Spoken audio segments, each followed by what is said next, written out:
to recognize any boundaries, especially with the rise of new media technologies. Children with cell phones have become a prime target for marketers selling products. It's because 1 in 4 American kids between the ages of 8 and 12 has a cell phone. That's 5 million children. And that number is expected to double in the next 3 years. Cell phones make children much more vulnerable to advertising. It's advertising literally right in the face of a child. And I can get all kinds of themes, ringtones, and lots of cool games, like Pirates of the Caribbean.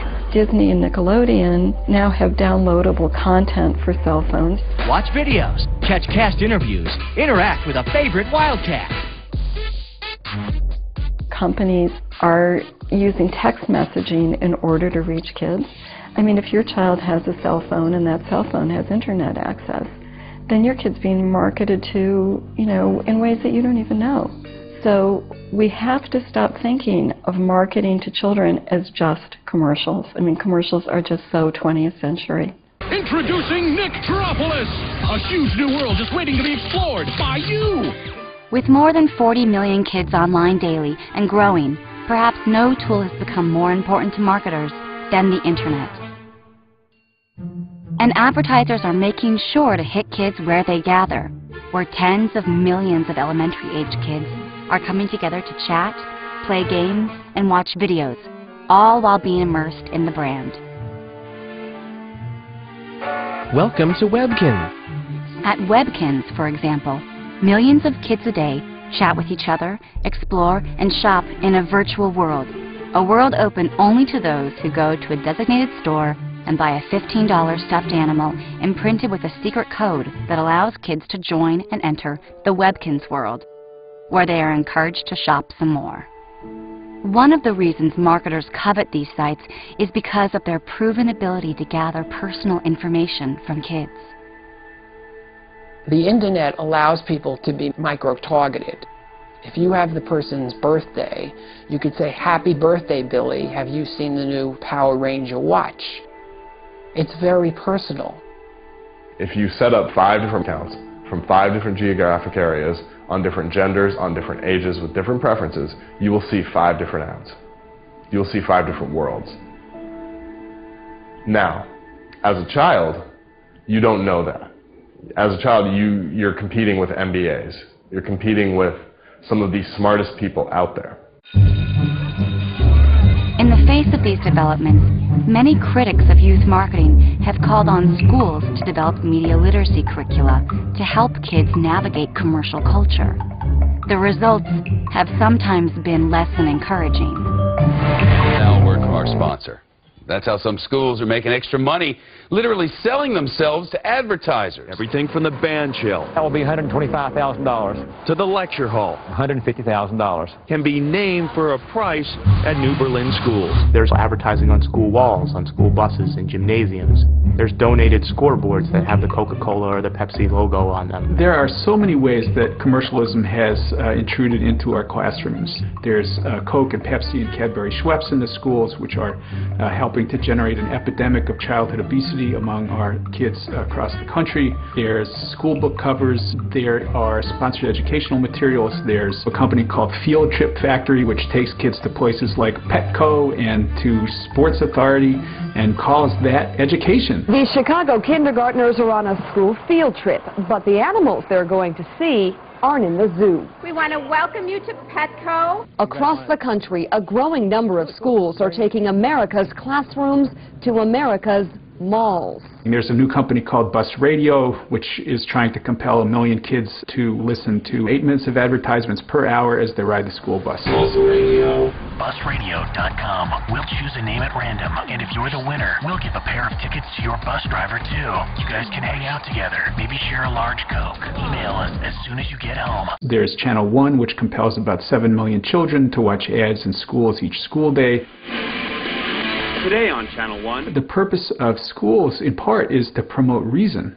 And the purpose of advertising is to subvert reason, to promote the sale of a product. And for that reason alone, advertising has no proper place in the schools. How often does a company realize that they're going to get a captive audience where people literally have to watch their message? The effort to create junior consumers no longer stops at the school door. It is now following kids into school. But if it's been following kids into schools, it's also been coming out of our schools in the form of advanced academic research, producing a new class of child marketing experts armed with some of the most formidable scientific tools.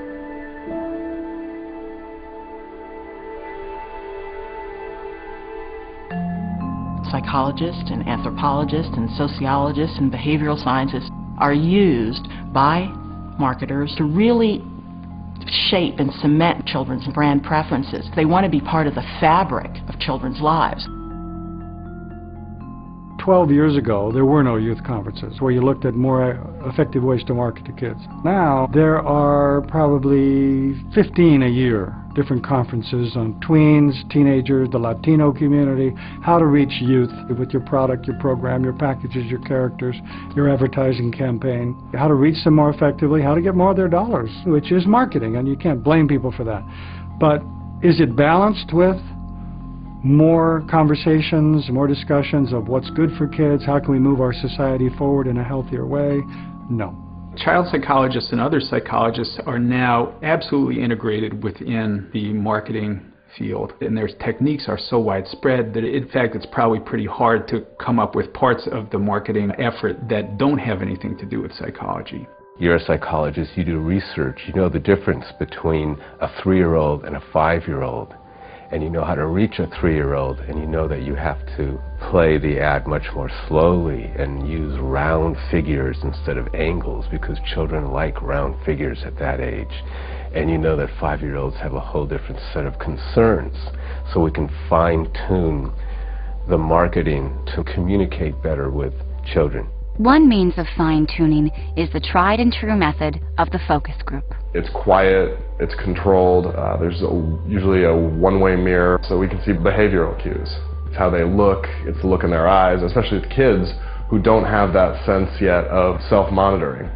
You know, all their actions are very descriptive, and once we take what they say and then feed that in with how they look when they say it and their behavioral cues, we really end up with a strong measurement of how product affects them. Still another means is ethnographic research, which, tuned to the goals of marketers, has become a kind of scientific stalking. They go into supermarkets with them and film exactly how they look at a product, pick it up, put it back down, the way they move around a supermarket. They film them on the playground. They film them in school. They film them eating breakfast. They film them going into their closet and deciding what to wear. What are the things that you need that aren't in here? I need a lot of... They film them talking to their friends. They organize little friendship circles and film what they're doing. They even follow them into the bathroom. I interviewed a number of people who sat and watched children take baths and showers, watched how they interact with shampoo and soap and health and beauty products, as that category is called, in order to go back and write a report for their clients on, you know, what to do with the packaging. It's creepy. It's just absolutely creepy, the way children are being dissected and put under the microscope by marketers. This is new consumer science, and it's yielding a new science of childhood.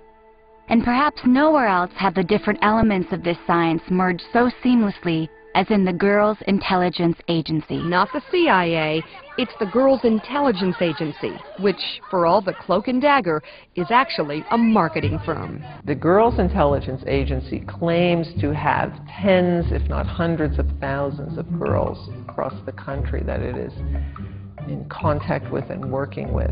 The signature product of the GIA is something called the Slumber Party in a Box. Guys, sacred opening of the cake. Kids are asked to sort of push a certain product, or they're more like focus group parties where kids are asked to come and give their opinions on products. What is the hottest item? The sleep mask, the fuzzy phone, or the beauty kit? Fuzzy phone.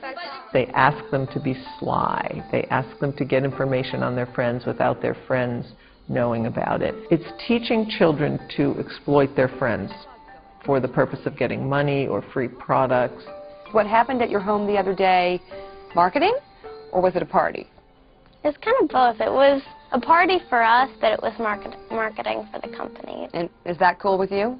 Oh, definitely. One of the more problematic aspects of its behavior is that it will enlist young children in its marketing efforts without their parents knowing about it. There's a lot that's happening around us, and the public is not aware, just like they're not aware of neuromarketing.